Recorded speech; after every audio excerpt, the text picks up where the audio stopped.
Railroad Museum was formed in 1992 by a small group of railroad history enthusiasts. They were an offshoot of Scale Rails of Southwest Florida, which is the local model railroad club that's over in North Fort Myers currently. In the museum, you'll learn little tidbits about interesting aspects of Florida's railroad past, and in particular, Southwest Florida. Currently, we have a cool Amtrak display, which kind of gives people a little bit of knowledge about Amtrak, which is our national passenger carrier of today. We have a mock-up of a diesel locomotive control board, so people can kind of get an idea of what it looks like to sit behind one of those sorts of things, like an engineer would. We have our S-gauge model railroad layout. We have a brass locomotive bell off of a steam locomotive from back in the 19-teens. That's always very popular with the kids to ring, and we invite them all to take one ring, one ring only.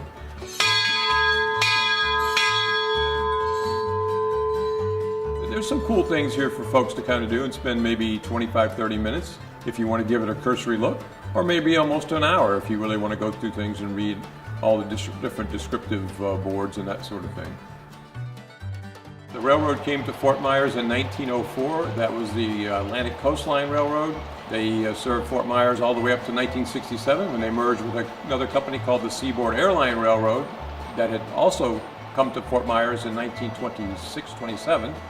In 67 they merged and became the Seaboard Coastline Railroad, and that railroad continued to serve Fort Myers up until the time when it became part of a larger corporation called CSX, which is the railroad that still primarily serves Florida to this day.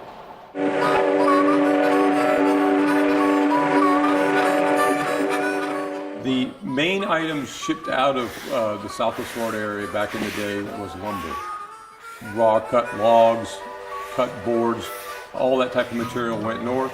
Probably built a large percentage of the homes up in the New York, New England area all the way through the Midwest, wherever there was a need for lumber, especially cypress. But a lot of areas of Lee County were clear cut.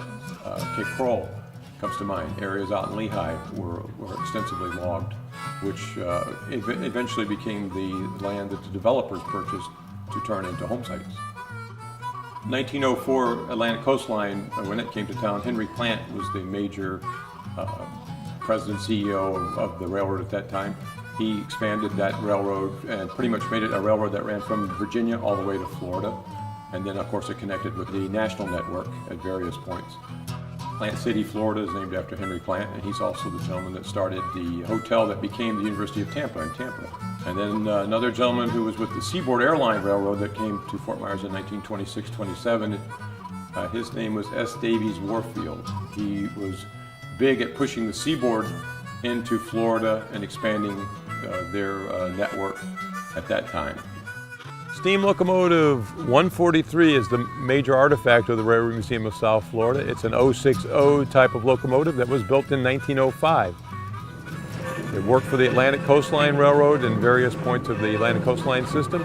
It was purchased by a phosphate company up in the Mulberry, Florida area in 1944 and worked from 1944 to 1959 when it was finally taken out of service and became a showpiece in front of the general office building of the phosphate company for a number of years. Then bounced around somewhere about 1970 for 3 or 4 different locations in Florida before we acquired it in 1992. This type of engine was used mostly for switching freight yards, pushing freight cars and getting them together in the order that they needed to be.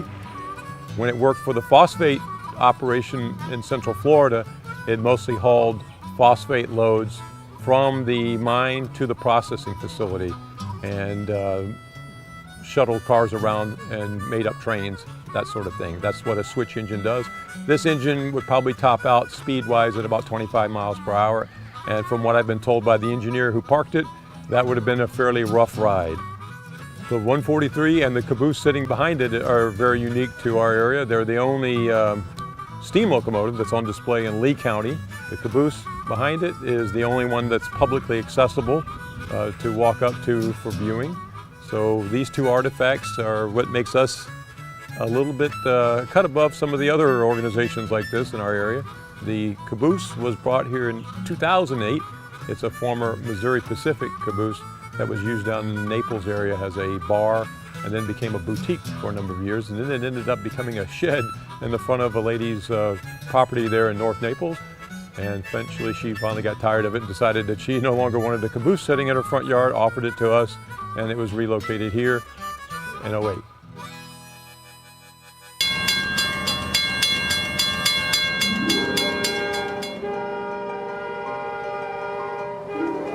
In 1993 or 94, the idea of coming up with a little miniature train ride out at Lakes Park came about, which was our way of becoming a fundraising arm, hopefully to make the money to make the museum more successful.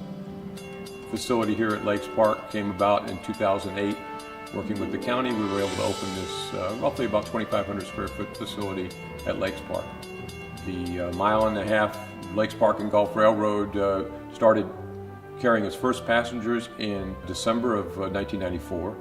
And since that time, we've probably carried close to 1 million people on our line, and it's what's provided, as I like to say out here jokingly, it's the little train that made the museum happen, because without it, it would never have done so.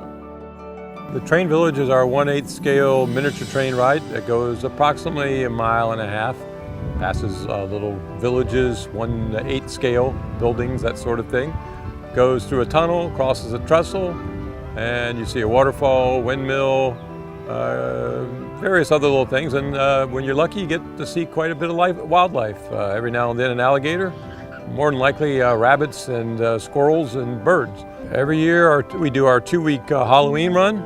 We decorate everything along our line with lights and Halloween themed sort of stuff, tailored to our main clients, which are our 1 to roughly 6 or 7 years old, so nothing that's really frightening. So like they say, it's not a fright ride. And then we do our Christmas run, which is about 3 weeks long. The line is lit with probably about a couple 100,000 lights, and quite a show. And we also do an Easter themed run where we have the Easter Bunny come and pass out some treats to the youngsters.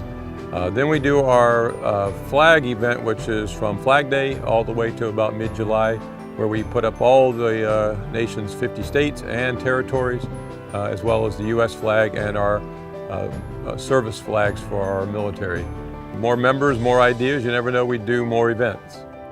Well, our Lakes Park and Gulf is a 1/8 scale miniature train. It requires a fairly extensive amount of maintenance because we're in the process of replacing all the original wooden ties with plastic material.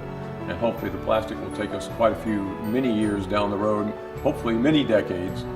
And we have a nucleus of about 4 or 5 members that are out doing track work, car work, maintaining the locomotives each day, and the line gets checked pretty much every day by our staff.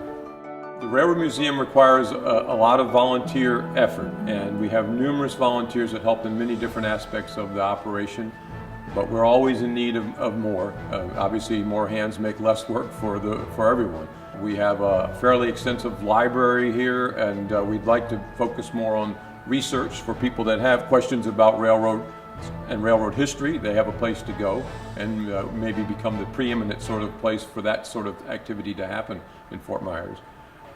We're open to just about anybody that has a desire to be a community service oriented type of person and would like to get involved with something and do a job that may make a difference in our community and make Lakes Park a better park. One thing that makes us unique is we're the only railroad museum in Southwest Florida in our area that's specifically related to railroads and what we're all about. And our miniature train ride is probably one of the most unique train experiences in any park in the state of Florida. There are a few others I should say, but they're not anywhere near as large as ours, nor do they have a scenic ride like our train does. So that's very unique, and we would like to keep that going, because that's one thing that that people, that we can see on our visitors' faces. When we get a lot of the tourists and such on our trains, you can see that they're quite excited to be here and experience what we offer.